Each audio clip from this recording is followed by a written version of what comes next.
And in that moment, there's all these questions, all these doubts, thinking, how's this going to go?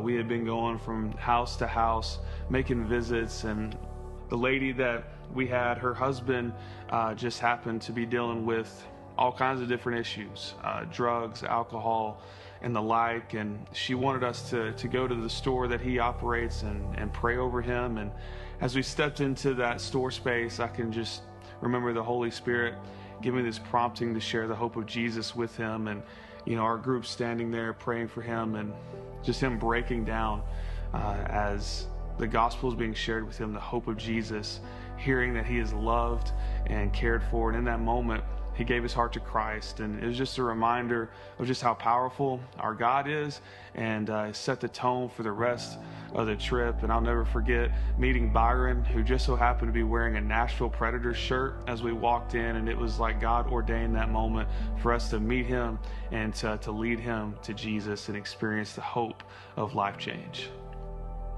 I can't say enough good things about Hands of Hope International. Eric and Amanda Hunt, they have established an organization that is truly being the hands and feet of Jesus in the country of Guatemala, and they have an incredible team around them that make it so easy for us to partner with them. And you show up first day and they are so organized.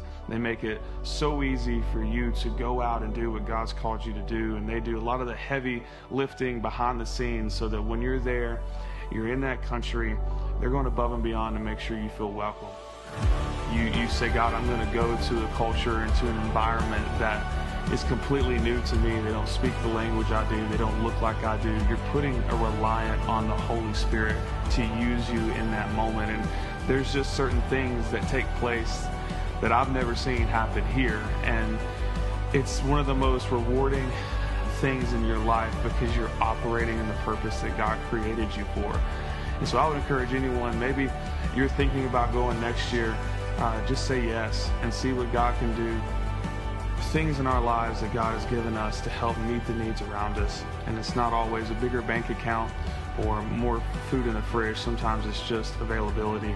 It really put into perspective that we need to be thankful, show more gratitude for what God has done, and look for those opportunities. I'm Matt Rawson, and I am a kingdom builder.